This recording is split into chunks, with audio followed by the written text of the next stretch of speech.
자, 한 주간 잘 지냈습니까? 오늘은 이제 공인중개사 법령 및 실무의 끝자락, 공인중개사 법령 부분의 끝자락인 258쪽 7장 지도감독 행정처분 벌칙인데요. 이 부분은 보통 한 6문제가 좀 나오는 거죠. 그리고 거의 대부분 다 암기를 해야 되는 내용이고, 그 각각의 처분 사유와 처벌 사유를 이제 암기를 하면은 맞추고, 암기 못하면 못 맞추는 이런 아주 간단한 내용이기 때문에 여러분에게는 아주 고득점을 안겨줄 수 있는 그런 부분이 되겠습니다. 258페이지부터 보겠습니다. 자, 7장 지도 감독. 그답게 이제 행정처분, 벌칙 이렇게 이제 파트가 되는데, 그 중에서 이제 거의 대부분은 행정처분에서 한 4문제 이상 정도가 출제되고, 그다음에 이제 벌칙에서 한 2문제 정도가 출제가 돼서 한 6문제가 기본적으로 항상 출제가 되는 거죠. 그 중에서 지도 감독 중에서도 지도 감독하면서 감독상 명령을 하죠.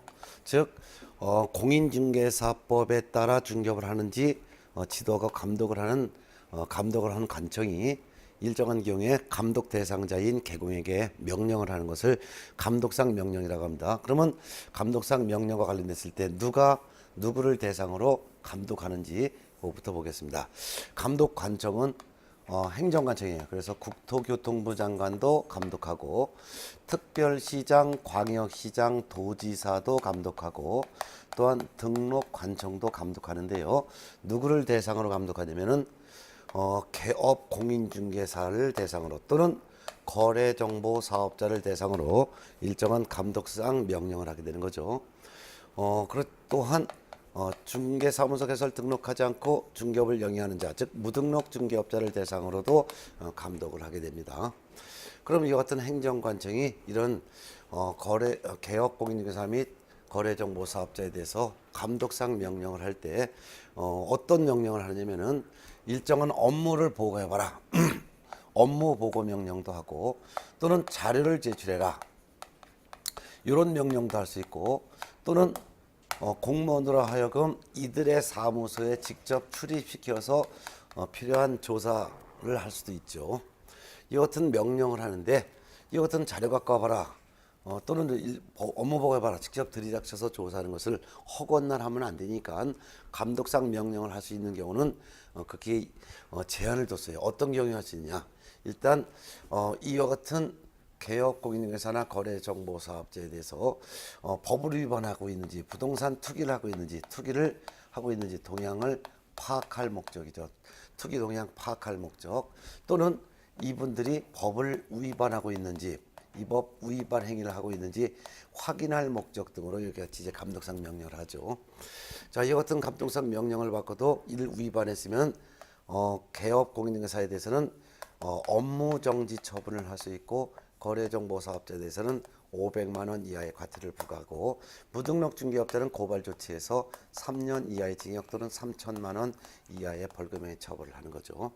이와 같은 이제 감독상 명령과 관련된 내용은 그 출제가 거의 되질 않으니까 그냥 참고적으로 보시면 되고, 그래서 260페이지, 270페이지까지 나와 있는 이 내용은 261페이지까지 나와 있는 내용은 그냥 뭐 출제는 거의 되지 않으니까 한번 간단하게 검토하고 이 정도만 알아두시면 될 것 같습니다.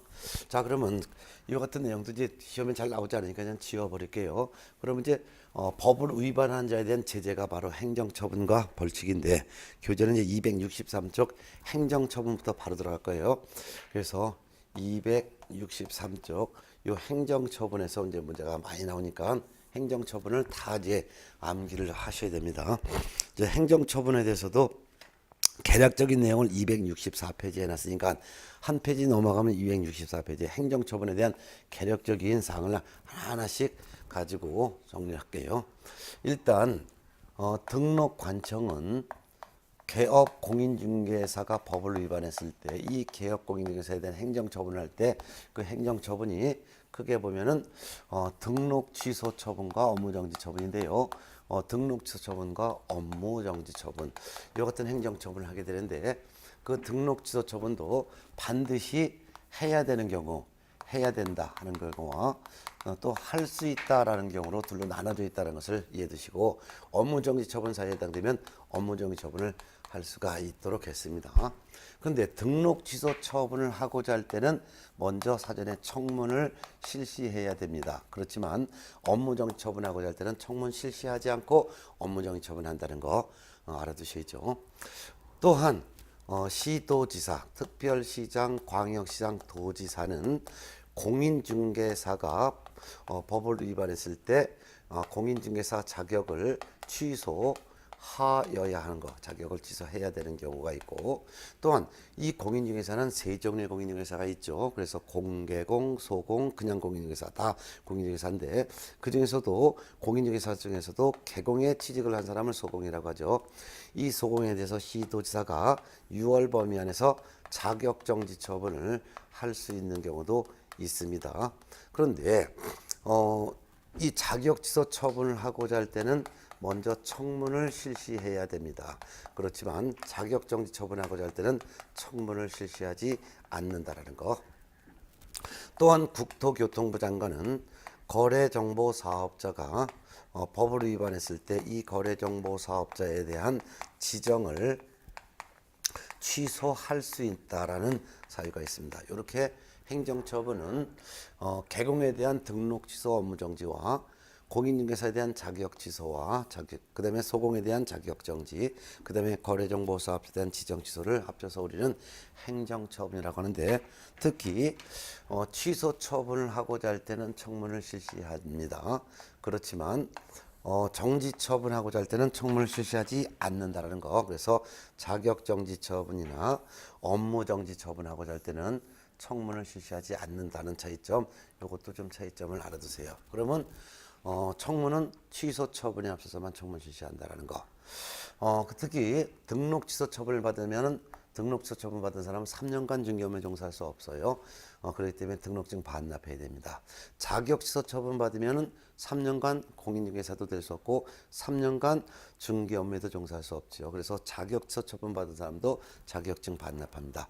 그 외에는 반납하는 규정이 없다라는 거 알아두시고, 이제 각각의 이제 등록을 취소해야 되는 사유는 어떤 경우가 등록을 취소해야 되는지, 등록을 취소해야 되는 사유, 등록을 취소할 수 있는 사유는 뭐가 있고, 업무정지 처분은 어떤 경우에 할 수 있고, 자격취소 처분은 어떤 경우에 할 수 있고, 자격정지 처분, 지정취소 처분은 어떤 경우에 할 수 있는지 각각의 사유를 다 암기를 이제 하고 지금 현재 있겠지만요. 보통 지금 마지막 단계에서는 뭐 이를 강의 안 하고 생략하고 다 외운 걸로 믿고 넘어가는데, 이제 마지막으로 한 번만 더 이제 정리할 테니까 외웠던 거 한번 우리 복습을 해보겠습니다. 그래서 이제 등록 취소 처분 중에서도 265쪽 등록을 취소해야 되는 사유를 다 암기를 하신 거 한번 정리해 볼까요? 사부가 결혼했더니 이 양이 속았다고 2번 엎어지고 지랄 떨었다, 이렇게 해서 두 문자를 따서 정리했었죠. 네. 사는 개업 공인중개사가 사망 또는 해산하게 되면은 등록을 취소해야 됩니다. 사망 해산 즉시 등록의 효력은 소멸됐지만 등록 취소 처분은 별도로 해야 된다는 거죠. 특히 사망 해산을 이유로 등록 취소 처분하고 할 때는 이때는 청문 실시하지 않겠죠. 청문을 실시하지 않고 등록 취소 처분을 합니다. 부는 이제 거짓 부정한 방법으로 등록을 했으면 등록을 취소해야 되겠고, 결혼 개업 공인중개사 자신이 결격사에 해당됐을 때 등록을 취소해야 됩니다.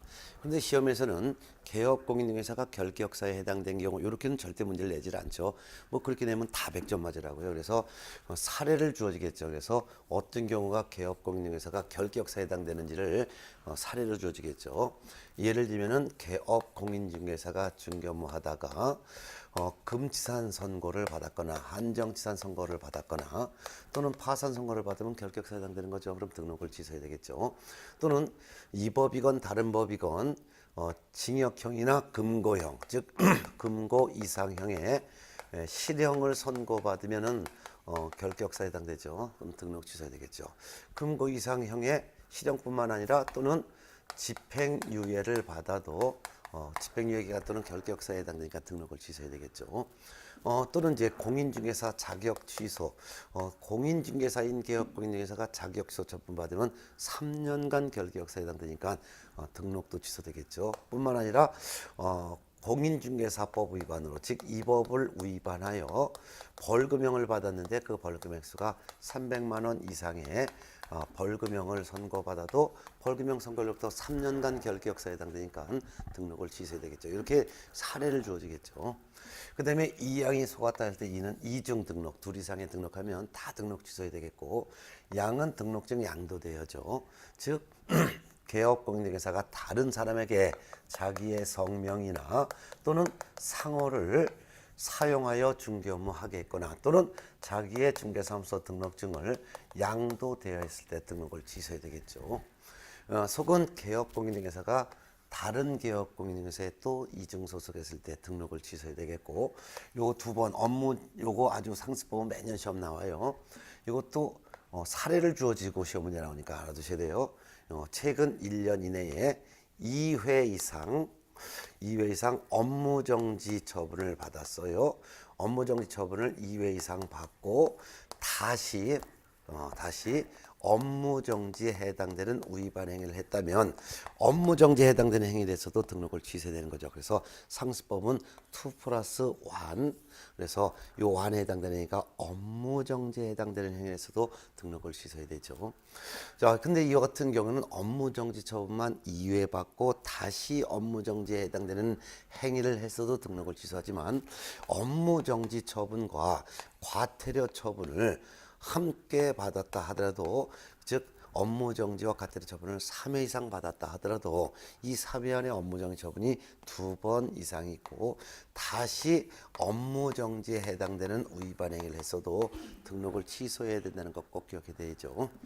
자, 요거는 개업공인중개사가 업무정지를 받았는데 업무정지 기간 중에 중개 업무를 계속 수행을 했을 때는 그 등록을 취소해야 되겠고, G는 개업공인중개사가 자격정지 기간 중에 있는 자에게, 즉 자격정지 기간 중에 있는 자에게 중개 업무를 수행했다면 중개 업무를 수행시킨 개업공인중개사의 등록을 취소시켜야 됩니다. 그리고 자격정지 기간 중에 중개 업무를 한 그 자는 자격취소 처분을 받는다는 거죠. 요거는 이제 지금까지 출제가 안 된 적이 없으니까 뭐 반드시 다 암기를 해야 될 사항이고, 벌써 한 문제 맞췄죠. 자, 그다음에 이제 두 번째 이제 등록을 취소할 수 있는 사유. 요것도 등록을 취소할 수 있는 사유도 매년 시험 문제 나오니까 등록을 취소할 수 있는 사유도 한번 정리하겠습니다. 그죠? 지우죠 되겠죠. 예. 자, 그다음에 등록을 취소할 수 있는 사유도 거의 매년 나와요. 안 나온 적이 없어요. 그러면 등록을 취소할 수 있는 사유를 했을 때는 등록관청은 등록을 취소할 수도 있고 또는 그렇지 않고 업무정지 처분을 할 수도 있는 거죠. 그래서 등록관청은 선택을 하게 됩니다. 특히 최근 1년 이내에 등록을 취소할 수 있는 사유를 한 번 했을 때, 최근 1년 이내에 이 등록을 취소할 수 있는 사유를 한 번 위반했을 때는, 이때는 등록 취소하지 않고 거의 업무정지 처분을 하는 경우가 거의 많습니다. 자, 그러면 등록을 취소할 수 있는 사유는 어떤 거 있는지 이것도 다 암기가 되어 있겠지만 다시 한번 복습합니다. 이제 마지막입니다. 이제 자, 이것도 두 문자를 되면 육지에서 싸우는 것을 육전기금이라고 하고 기금을 보관했죠. 그리고 이 기금을 갖고 거리에서 사투 벌여 싸울 때 삼겹살 두 근 먹고 싸운다 했었죠. 자, 그러면 이것도 한번 하나하나씩 정리합니다. 네. 6은 부득이한 사정이 없음에도 불구하고 6월을 초과하여 휴업을 했다면 등록 취소할 수 있습니다. 저는 전속 중개 계약을 체결한 개업 공인중개사가 비공개 요청이 없음에도 불구하고 7일 내 정보를 공개하지 않거나 또는 반대로 비공개 요청이 있는데도 불구하고 정보를 공개했을 때 그 전속 개공의 등록을 취소할 수 있습니다. 특히 전속 중개 계약을 체결한 개공의 의무사항 중에서 정보를 공개해야 됨에도 불구하고 공개하지 않거나 반대로 비공개 요청이 있는데도 불구하고 정보를 공개했을 때는 등록을 취소할 수 있고, 단지 전속 중개 계약서를 사용하지 않았다든가 또는 전속 중개 계약서를 3년간 보존하지 않았다든가 2주일에 1회 이상 업무 처리상을 문서로 통지하지 않았을 때는 등록은 취소할 수 없고 업무 정지만 할 수 있다는 거 꼭 비교해서 나오세요. 매년 출제가 됩니다. 지금까지 안 낸 적이 없어요. 매년 그거 비교하는 문제 꼭 나와요. 이거 하도 강조했으니까 이제는 다 암기하셨을 걸로 믿어요. 그다음에 이제 기는 등록 기준 미달했을 때 등록 취소할 수 있습니다. 금은 개업 공인중개사 등이 금지행위를 했을 때 금지행위 중 어느 하나라도 해당되는 행위 했을 때는 등록을 취소할 수 있죠. 근데 시험에서는 금지행위 했을 때라고 시험에 나오진 않죠. 금지행위 했을 때면 누구든지 다 100점 맞으라고요. 그래서 금지행위를 전부 다가 사례로 주어지는 거죠. 금지행위의 사례는 즉 종류는 총 8가지가 있다는 것을 외워두셨겠죠. 그래서 금지행위 중에서 8가지 중 하나라도 해당됐으면 등록을 취소할 수 있습니다. 예를 들면은 중개 대상물에 대한 매매업을 했다든가 무등록 중개업자인 사실을 알면서 그를 통하여 개업공인중개사가 중개를 의뢰받았거나 또는 무등록 중개업을 하는 사람에게 개공인이 명의를 이용시켰다든가 하는 경우, 그 다음에 법정 보수 또는 법정 실비를 초과해서 금품받았거나 또는 거래상의 중요사항에 대해서 거짓된 언행을 했다든가 그 밖에도 양도할 선이 금지된 증서를 중개했거나 증서의 매매업을 했다든가 의뢰인과 직접 거래했거나 거래 당사자 쌍방을 대리했거나 또는 탈세를 할 목적으로 등기하지 않고 부동산을 매매하도록 중개하는 등 이같이 탈세 투기를 조장했다든가 하는 등 금지행위 8가지 중에 하나라도 해당되는 게 있을 때는 등록을 취소할 수 있죠.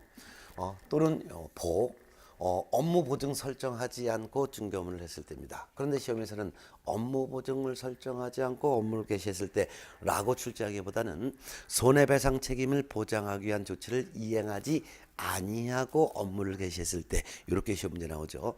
이거 100% 나와요. 그러면 이게 바로 보증 설정하지 않고 업무를 개시한 것이다. 등록 취소할 수 있다 이렇게 보시고 겉으로는 거래계약서를 거짓으로 작성했거나 또는 서로 다른 둘 이상의 거래계약서를 작성했을 때 등록을 취소할 수 있고 사투는 중개사무소를 둘 이상 설치했거나 또는 천막, 파라솔 등 이동이 용이한 임시중개 시설물을 설치했을 때 이를 우리는 떴다방이라고도 하죠. 임시중개 시설물을 설치했을 때도 역시 등록 취소할 수 있습니다. 3겹에서 3은 상습범인데요. 이 상습범도 무조건 출제를 하죠. 최근 1년 이내에 3회 이상 업무정지 또는 과태료 처분을 받고 다시 업무정지에 해당되는 행위를 했거나 또는 과태료에 해당되는 행위를 했을 때 등록을 취소할 수 있죠. 3 플러스 완행사입니다. 예. 최근 1년에 3회 이상 업무정지 또는 과태료 처분을 받았다는 것은 이런 경우가 되겠죠. 예를 들면은 최근 1년 이내에 과태료만 한 번, 두 번, 세 번 받아도 3회 이상 업무정지 또는 과태료에 해당되겠죠. 그 다음에 네 번째에 과태료에 해당되는 행위를 했거나 또는 업무정지에 해당되는 위반하는 행위를 했어도 등록을 취소할 수 있는 것이고 또는 이제 과태료를 2번 받고 업무정지 처분 1번 합쳐서 3회 이상 받았죠. 그 다음에 네 번째 다시 과태료에 해당되는 행위 또는 그렇지 않고 업무정지에 해당되는 행위를 했어도 업무정지에 해당되는 행위를 했어도 등록을 취소할 수 있죠. 이럴 수도 있죠. 과태료 처분 1번 받고 업무정지 처분을 2번 받았습니다. 이것도 3회 이상 되죠. 그 다음에 이제 네 번째 과태료에 해당되는 행위를 했어도 등록을 취소할 수 있습니다. 그렇지만 주의할 것은 과태료, 업무정지 이것도 3회 이상이죠. 그런데 네 번째에 업무정지에 해당되는 행위였다면 이거는 등록을 취소하여야 한다. 이 사유로 바뀌는 거죠. 그래서 아까 등록을 취소하여야 하는 사유는 최근 1년 이내에 업무정지 처분을 2회 이상 받고 다시 업무정지에 해당되는 행위였으면 이때는 등록을 취소하여야 한다라고 했었죠. 그래서 꼭 구분해서 알아두셔야 되겠죠. 그 다음에 이제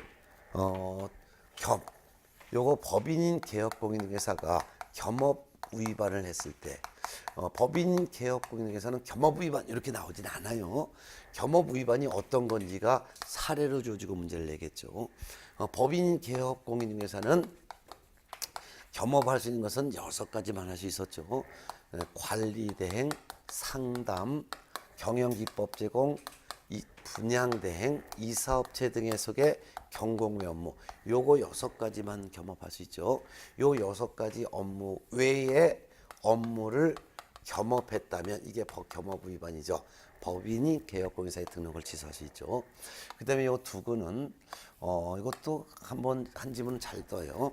이거는 개업공인중개사가 독점 규제 및 공정거래에 관한 법을 위반하여 공정거래위원회로부터 2년 이내에 2회 이상 시정 조치를 받았거나 또는 과징금 부과를 받았다면 과징금 부과 처분을 받아서도 등록을 취소할 수가 있습니다.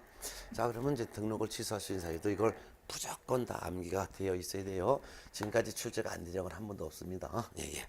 자, 그다음에 이제 업무정지 사유를 또 넘어갈까요? 교재 267쪽 이제 업무정지 처분할 수 있는 사유 이거 보겠습니다. 자, 그럼 등록을 취소할 수 있는 사유도 이것도 그냥 지워도 이제 다 아실 걸로 보겠습니다. 예. 그러면 등록을 취소할 수 있는 사유까지 했으니까 이번에는 이제 업무정지 사유를 이제 보겠습니다. 근데 업무정지 처분 사유는 이거 대표적으로 열 몇 개 정도만 예시해 놓고 그 밖에도 공인중개사 법령을 위반한 건 다 업무정지를 할 수 있도록 했기 때문에 업무정지할 수 있는 사유는 이렇게 정리하셔야 됩니다. 등록을 취소해야 하는 사유 이게 아니고 과태료 사유도 아닌데 공인중개사 법령을 위반했다면 전부 다가 업무정지 처분을 할 수 있다. 업무정지 처분을 할 수 있다. 이거죠. 할 수 있다. 다만 예외적으로 과태료에 해당되는 행위라 하더라도 상습범이 과태료 처분에 해당되는 행위했을 때는 제외하죠. 그래서 상습범이 과태료에 해당되는 위반 행위했을 때는 이때는 과태료에 해당되는 행위에서도 업무정지 처분을 할 수도 있습니다. 예. 자, 그러면은 등록을 취소해야 되는 사유도 아니고 과태료 사유도 아니면 다 업무정지 처분할 수 있죠. 그럼 과태료 사유가 개업공인중개사에게 과태료가 부과되는 사유는 2가지가 있었죠. 일단 500만 원 이하의 과태료 사유, 개업공인중개사에게 500만 원 이하의 과태료가 부과되는 사유는 설연수 요것밖에 없었죠. 개업공인중개사가 매수인 임차인에게 성실 정확하게 설명하지 않거나 또는 설명할 때 근거 자료를 제시하지 않고 설명했다는 500만 원 이하의 과태료. 또한 개업공인중개사가 실무교육받고 2년마다 연수교육을 받아야 되는데 연수교육을 받지 않았거나 또는 실무교육받고 2년마다 연수교육 받았는데 연수교육받고 또 2년마다 연수교육을 받아야 되는데 연수교육을 안 받았을 때도 500만 원 이하의 과태료죠. 그다음에 이제 100만 원 이하의 과태료 사유가 있었죠. 개업공인중개사에 대한 100만 원 이하의 과태료는 이복에 문패 반납 이렇게 해서 다 암기를 하셨었죠. 자, 그래서 이 사무소 이전 후 10일 내 신고하지 않은 경우 중개가 완성되었을 때 업무 보증 설정 사실을 설명하지 않거나 보증관계 증서 사본 등을 교부 제공하지 않은 경우 걔는 중개사무소 안에 보기 쉬운 곳에 등록증 등을 게시하지 않은 경우 뭐는 개업공인중개사가 사무소 명칭에 법정 문자를 사용하지 않거나 또는 5개 광고문에 성명을 표기하지 않거나 거짓 표기하거나 또는 중개대상물에 대한 표시 광고를 할 때 그 광고물에 광고하는 개업공인중개사의 사무소의 명칭, 소재지, 연락처, 성명을 함께 명시하지 않은 경우를 포함합니다. 이때 100만 원 이하의 과태료. 폐는 폐업 신고 또는 휴업 신고 등을 사전에 해야 되는데 폐업 신고하지 않고 무단 폐업했거나 또는 3개월 초과하도록 업무 개시하지 않거나 또는 3월 초과하여 휴업하고 할 때 미리 휴업해야 되는데 폐업, 휴업 등의 신고를 미리 하지 않은 경우들을 말하는 거죠. 또한 반납은 등록 취소 처분 받았으면 등록 취소 처분 받고 7일 이내 등록증을 반납해야 되는데 등록증을 반납하지 않았을 때를 말합니다. 이와 같은 경우를 제외한 법령 위반 행위는 전부 다가 업무정지 처분을 할 수가 있다 이거죠. 그 중에서도 특히 대표적으로 업무정지할 수 있는 대표적인 사유 총 12가지 정도가 이렇게 예시되어 있고 그 외 나머지도 전부 다가 법령 위반은 다 업무 정지를 할 수 있다라고 했는데 그 중에서도 대표적으로 1번하고 그 다음에 10번, 11번, 12번 요거 그 정도는 꼭 알아둬야 되겠죠. 자, 그러면 어떤 경우가 있는지 한번 쭉 볼게요. 업무 정지할 수 있는 사유에 쭉 많이 있으니까 대표적으로 개업 공인중개사가 소속 공인중개사나 중개보조원 이를 우리는 고용인이라고 하는데 고용인을 고용했는데 누구를 고용했냐면 결격사유에 해당한 사람을 고용인을 고용했어요. 그럼 이 고용인을 결격사유에 해당되는 고용인을 고용했으면 2달 이내에 해소해야죠. 근데 2달 이내에 해소하지 않았다면 이게 개공이 결격사유에 해당된 것은 등록을 취소해야 되는 것이지만 개공이 아니라 직원, 결격사유자인 직원을 고용한 것은 개공 자신이 결격사유인 게 아니죠. 그러니까 등록을 취소되는 사유도 아니고 과태료 사유도 아니죠. 이런 경우에는 그냥 업무 정지만 할 수 있는 것이죠. 자, 또한 개업 공인중개사는 업무 개시 전에 인장을 등록해야 돼요. 근데 인장 등록하지 않았거나 또는 등록한 인장을 사용하지 않았거나 변경했으면 7일 이내 변경 등록해야 되는데 7일 이내 변경 등록을 하지 않았다면 그렇다고 해서 이게 등록을 취소해야 되는 사유도 아니죠.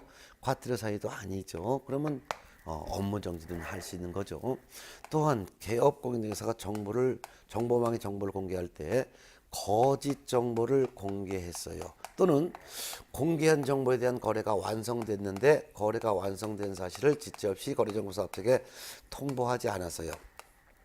이게 등록을 취소해야 되는 사유는 아니죠. 과태료 사유도 아니죠. 그러니까 법령을 위반했으니까 업무정지는 할 수가 있는 것이죠. 또한 개업 공인중개사가 중개대상물에 대한 확인 설명서 즉 중개가 완성되었을 때는 개업 공인중개사는 2가지 서류를 작성해야죠. 먼저 확인 설명서도 작성해서 교부하고 그 다음에 이제 거래 계약서도 작성해서 교부해야 되는데 이 서류를 작성하지 않았거나 작성했다 하더라도 서명도 하고 및 날인도 해야 되는데 요 둘 중에 한 가지라도 하지 않았거나 요 확인 설명서 사본은 3년 보존해야 되는데 3년 보존하지 않았거나 거래계약서 사본은 5년 보존해야 되는데 5년 보존하지 않았거나 거래 당사자에게 교부해야 되는데 교부하지 않았거나 이런 경우가 쭉 되겠죠. 요거는 4, 5, 6, 7 쭉 8 해야 되는 거예요. 그다음에 여러분들 책에서는 9번째가 될 것 같네요. 감독상 명령 위반했어요. 즉 업무 보고해라 라는 명령 받고도 이 같은 명령을 위반했어요. 업무 보고 명령 받고도 보고하지 않거나 자료 제출 명령 받고도 제출하지 않거나 이런 경우를 말하죠. 그 다음에 개업 공인중개사가 등록을 취소할 수 있는 위반 행위를 했어요. 이것도 1년 이내에 한 번 했어요. 자, 그럼 등록을 취소할 수 있는 위반 행위했다면 요거였죠. 등록을 취소할 수 있는 위반 행위했을 때는 등록관청은 등록 취소하거나 또는 업무 정지 처분하거나 둘 중에 하나 행정 처분하죠. 그러니까 등록을 취소할 수 있는 위반 행위했을 때도 업무 정지 처분을 할 수 있죠. 등록 취소하지 않고. 자, 이런 것들이에요. 그다음에 아주 중요한 건데 상습법입니다. 아까 과태료에 해당되는 행위를 했다면 과태료 처분해야지 업무정지 못한다 그랬죠. 근데 다만 상습법이 과태료 처분에 해당되는 행위 했을 때는 업무정지 처분을 할 수가 있다 그랬었죠. 네, 어떻게 하냐면 최근 1년 이내에 2회 이상 업무정지 또는 과태료 처분을 받고 다시 과태료에 해당되는 위반 행위했을 때는 이때는 업무정지할 수 있죠. 이와 같은 경우도 최근 1년 이내 업무정지 또는 과태료 처분 그 다음에 다시 과태료에 해당되는 행위도 해당될 것이고 과태료 처분 2번 받고 다시 과태료에 해당되는 행위 또는 업무정지 처분만 2번 받고 다시 과태료에 해당되는 행위를 했어도 다 이것도 업무정지 처분을 할 수 있는 사유가 되는 거죠. 그렇지만 주의할 것은 업무정지 처분을 2번 받고 다시 3번째 업무정지에 해당되는 행위했다. 이거는 등록을 취소하여야 하는 사유에 해당이 된다. 이걸 꼭 구분하셔야죠. 매년 시험 나와요. 예, 예. 자, 그 밖에도 뭐 개업공인중개사가 독점 규제 및 공정거래관한법 위반으로 단 한 차례라도 시정 조치를 받았거나 또는 단 한 번이라도 과징금 부과를 처분을 받았다면 이때는 등록을 취소할 수 있는 거예요. 그다음에 이제 이것뿐만 아니라 이거는 이제 업무정지 사유의 대표적인 예를 든 거고 그 밖에 또 있다 그랬잖아요. 그래서 그 밖에 공인중개사법 또는 대통령령 위반 행위는 전부 다 업무정지를 할 수 있는 거죠. 그러니까 요와 같은 경우가 되게 많아요. 그러니까 업무정지 사유를 위할 수가 없는 거예요. 너무 많으니까 이렇게 틀을 잡아놓으면 요것만 알면은 다 업무정지에 해당되는 거죠. 그럼 그 밖에도 이 12가지 말고도 또 업무정지 할 수 있는 사유 대표적으로 어떤 경우가 있을까요? 예를 들면은 개업공인사가 소공인학 보존을 고용했으면 업무 개시 전에 고용 신고해야 되는데 고용 신고하지 않은 것도 이것도 법령 위반이죠. 근데 이게 등록 취소해야 되는 사유도 아니고 과태료 사유도 아니죠. 그러면 업무 정지만 할 수 있다 이거죠. 뭐 고용관계 종료 신고, 고용관계가 종료되면 고용관계가 종료된 날부터 10일 내에 신고해야 되는데 신고하지 않은 경우 이런 것도죠. 또는 개업 공인중개사가 중개업할 때는 품위를 유지해야 돼요. 근데 품위를 유지하지 않았어요. 신의와 성실로서 공정하게 중개업무를 수행해야 돼요.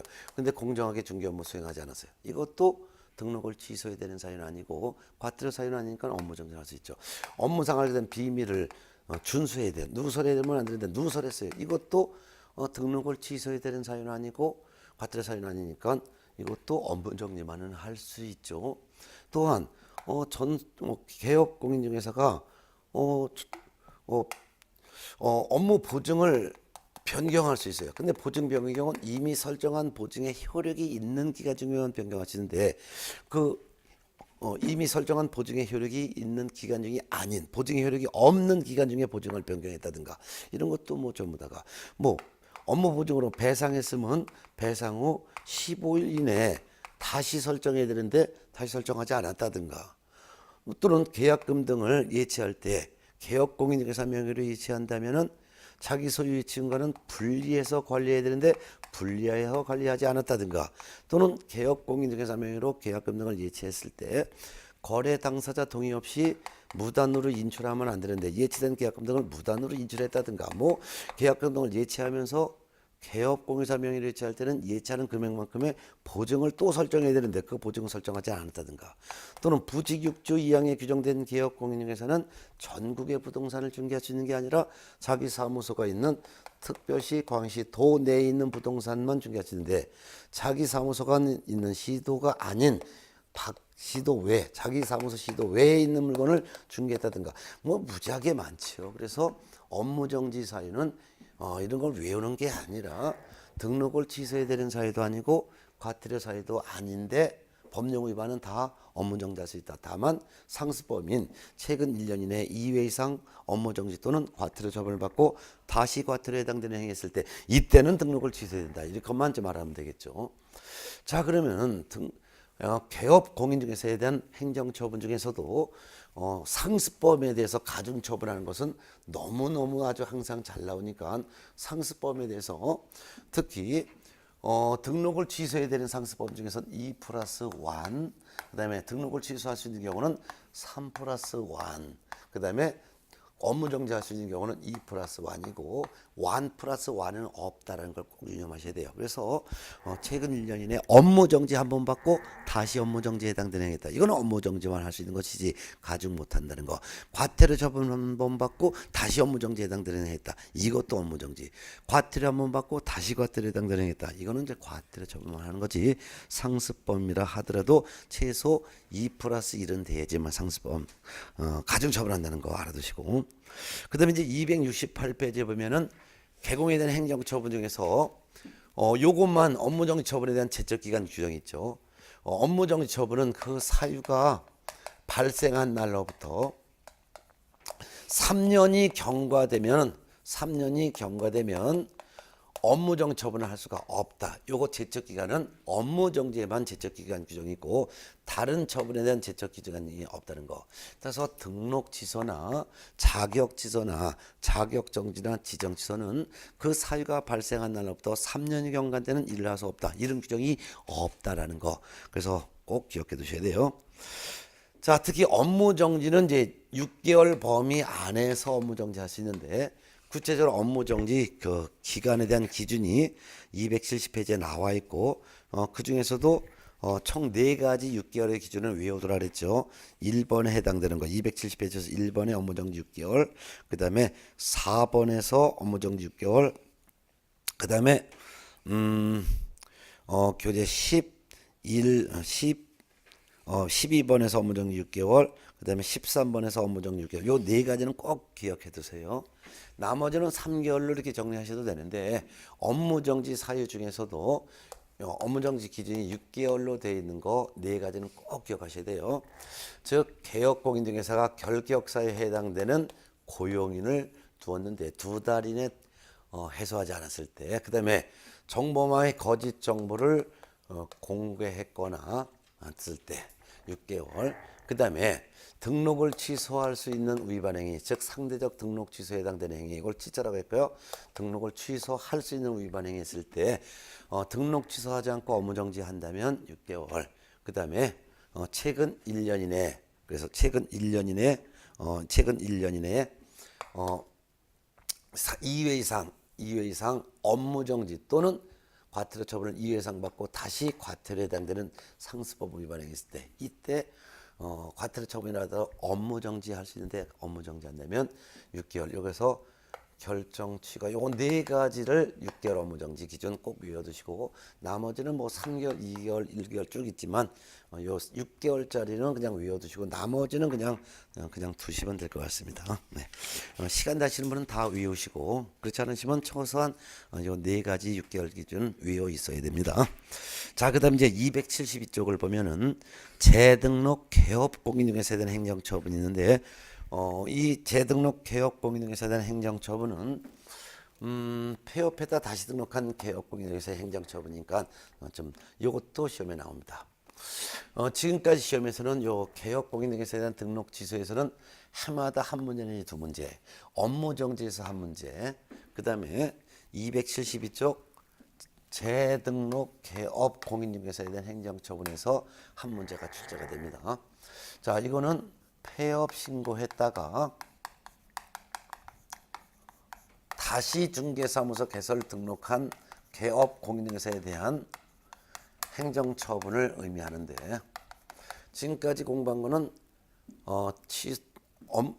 폐업 신고하지 않고 중개업을 하다가 법을 위반했을 때 그 위반에 대한 행위가 어떤 거냐에 따라서 등록 취소해야 된다, 할 수 있다, 업무정지할 수 있다 이렇게 나눠진 건데 지금부터 공부한 거는 폐업 신고 후 다시 등록한 개업 공인중개사에 대한 처분을 공부합니다. 자, 공인중개사법 40조에서는 이런 규정을 뒀죠. 개업 공인중개사가 중개업을 하다가 폐업합니다. 폐업 신고했다가 다시 등록을 합니다. 그럼 이 다시 등록한 개업 공인중개사는 폐업 신고 전에 요 지위를 그대로 승계합니다. 폐업 전에 지위를 승계한다는 것은 폐업 전에 법을 위반해서 업무정지나 과태료 처분받은 것도 처분받은 날로부터 1년간은 다시 등록한 개공이 승계한다는 뜻이고 폐업 신고 전에 처분을 받지 않았습니다. 처분받기 전이지만 이 처분받기 전에 이 위반한 행위, 요 위반 행위 한 것도 그대로 다시 등록한 개업 공인중개사가 승계한다는 뜻이죠. 자, 그러면은 폐업 후 다시 등록한 개업 공인중개사는 폐업 신고 전에 이 지위를 그대로 승계하는데 승계한다. 특히 개업 공인중개사 중에서도 법개공이 있을 수 있죠. 법개공의 대표자가 법인을 폐업 신고했다가 다시 공개공으로 등록했을 때도 폐업 신고 전에 법개공의 지위를 그대로 승계까지 합니다. 그럼 승계하는 내용은 2가지가 있다 그랬죠. 폐업 전에 법을 위반해서 행정 처분 받은 거, 요것도 처분 받은 날로부터 1년간 승계되고, 폐업 전에 요 위반행위했던 거 아직 처분 받지 않았지만 처분 받기 전에 폐업 신고했어요. 그렇지만 요 위반행위한 거 요것도 다시 등록한 개공이 승계한다라 했었어요. 자, 그럼 요것도 승계하는데, 그럼 그 중에서도 폐업 전에 법을 위반한 게 적발되어 행정 처분 받은 것 승계부터 볼게요. 그럼 처분 받은 것은 처분 1부터 1년간 처분 1부터 1년간 다시 등록한 개공이 승계가 됩니다. 따라서 만일 예를 들어서 이런 예를 들어볼게요. 예를 들어서 등록한 개공이 2015년도 1월 10일 날 과태료 처분 한번 받았어요. 그 다음에 2015년도 예를 들어서 5월 달에 5월 10일 날 2달간의 업무 정지 받았어요. 폐업했습니다. 그래서 폐업했다가 다시 등록했습니다. 그러면 폐업했다 다시 등록한 기간을 폐업 기간이라고 하겠죠. 그래서 폐업했습니다. 폐업을 예를 들어서 5월 11일 날 폐업했고 다시 등록을 예를 들어서 7월 10일 날 등록했다고 할까요? 그럼 폐업했다 다시 등록한 이때가 재등록인데, 다시 등록한 개업 공인중개사는 폐업 전에 받았던 과태료 처분이나 업무정지 처분 받은 거를 승계한다 했었죠. 근데 승계하는 기점이 중요하다 그랬죠. 언제부터냐? 그 과태료 처분은 과태료 처분 받은 날로부터 이때부터 1년간. 그 다음에 업무정지 처분 받은 것, 이것도 업무정지 처분 받은 그날부터 1년간 승계되는 거예요. 1년간 승계되는 거예요. 그러니까 만일 다시 등록했다가 이때 뭐 9월 10일쯤에 과태료에 해당되는 행위를 했다 하더라도 폐업 후 다시 등록한 개공은 폐업 전에 요 과태료 처분 받은 거, 업무정지 받은 거 그대로 승계하죠. 그러니까 결국은 이것도 가중된 행정처분을 할 때 요거 폐업 전에 받았던 과태료와 업무정지 처분도 고려하게 되는 거죠. 결국 최근 1년 이내, 요때로 보면 최근 1년 이내니까 요 역산해서 1년 요 기간 중에 최근 1년 이내 과태료 업무정지 한 번 받고 2번 받은 거잖아요. 다시 과태료에 해당되는 행위를 한 것으로 봐야죠. 그러니까 또 업무정지 처분을 할 수 있게 한 거죠. 네, 이런 내용. 여기서는 처분 받은 일로부터 1년간 승계한다는 거 알아두시고, 또한 위반행위도 승계돼요. 요거는 폐업 신고 전에 법을 위반했는데 위반행위가 등록 취소에 해당되는 행위거나 또는 업무정지에 해당되는 위반행위였어요. 그런데 행정처분 받기 전에 먼저 폐업했습니다. 그리고 좀 지나서 다시 등록했어요. 그럼 폐업했다 다시 등록할 때까지 이 기간을 우리는 무슨 기간이라고 해요? 그렇죠. 폐업 기간이죠. 폐업 기간은 중개업을 스스로 안 한 기간이죠. 그렇지만 다시 등록한 개업공인중개사는 폐업 전에 요 등록 취소에 해당되는 위반 행위와 업무 정지에 해당되는 행위를 그대로 승계하는 거예요. 그러니까 다시 등록한 개업공인중개사에 대해서 요 폐업 전에 요 위반 행위를 이유로 등록관청이 등록을 취소할 수 있는 것이죠. 또한 폐업 전에 위반 행위가 업무정지면 다시 등록한 개업공인중개사에 대해서 폐업 전에 이 위반 행위를 가지고 업무정지 처분을 할 수가 있는 것이죠. 근데 폐업 전에 위반 행위를 가지고 다시 등록한 개공에 대해서 등록 취소나 업무정지 처분을 할 때는 이 개공이 왜 폐업을 했는지, 폐업 사유, 그 다음에 얼만큼 폐업했는지, 폐업 기간 이런 것을 고려하여 이 같은 행정처분을 하게 됩니다. 네.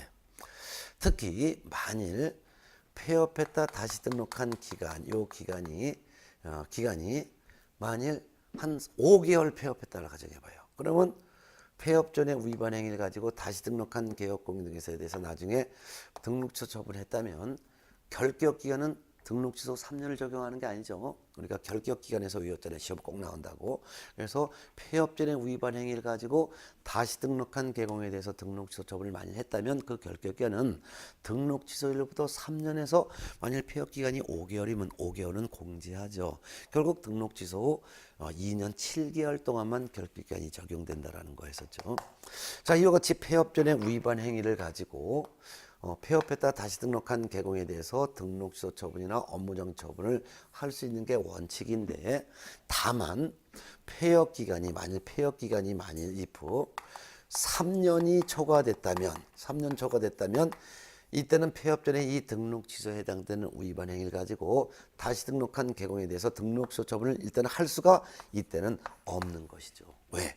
폐업 기간이 3년 초과됐다는 것은 서로 중개업을 안 한 기간이 3년 초과됐으니까 이는 등록 취소 처분을 안 해도 이미 등록 취소 처분을 받은 거와 진배 없는 거죠. 왜냐하면 등록 취소를 했다면은 3년간 중개업계에 종사할 수 없는데 자기 스스로 3년 초과되도록 중개업을 스스로 안 했으니까 폐업 기간이 3년 초과되면 폐업 전에 위반 행위를 가지고 다시 등록한 개공에 대해서 등록 취소 처분을 할 수가 없는 거죠. 또한 폐업 전에 위반 행위를 가지고 다시 등록한 개공에 대해서 업무정지 처분을 할 수가 있는 게 원칙이지만 다만 폐업 기간이 1년이 초과됐다면 폐업 전에 이 위반 행위를 가지고 다시 등록한 개공에 대해서 업무정지 처분을 할 수는 없는 것이죠. 왜냐하면 폐업 기간이 1년 초과됐다는 것은 스스로 1년이 초과되도록 중개업을 안 한 기간이죠.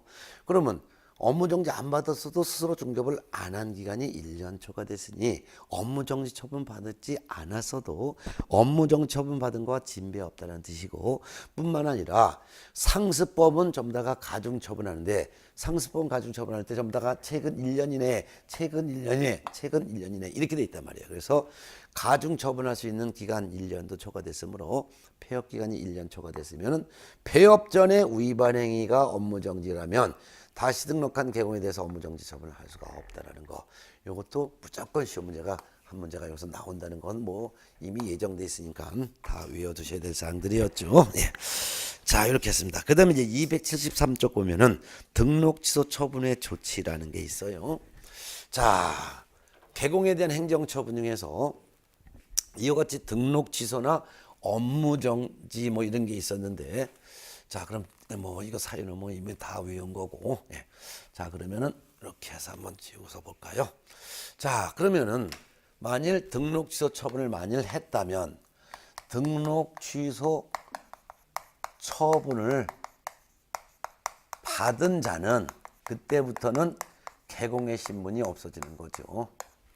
자, 그러면 등록 취소 처분 받은 사람은 불이익이 두 가지가 있죠. 일단 등록 취소 처분 받은 날부터 7일 이내에 중개사무소 개설 등록증을 등록관청에 반납을 해야 됩니다. 특히 법인이 해산이 되어 등록 취소 처분 받았을 때는 대표자이었던 사람이 등록 취소 처분 받고 7일 이내에 등록증을 반납해야 됩니다. 또한 등록 취소 처분을 받은 사람은 원칙적으로 등록 취소 처분 받고 3년간은 중개업에 종사할 수 없기 때문에 결격 사유에도 해당이 되는 게 원칙이죠. 네. 자, 물론 뭐 예외적으로 등록 취소 3년의 결격 기간을 적용하지 않는 예외 4가지는 있었죠. 이거는 결격 사유 공부한 거 다시 한번 마무리 여러분이 복습해 보시고. 근데 업무정지 처분을 받았다 가정해봐요. 그럼 업무정지 처분을 받았어도 등록의 효력은 그대로 유지되기 때문에 개공의 신분은 그대로 인정되는 것이죠. 그러니까 이거 등록증 반납하는 것은 없습니다. 등록증 반납 합니까 안 합니까? 안 하죠. 등록증 반납 안 합니다.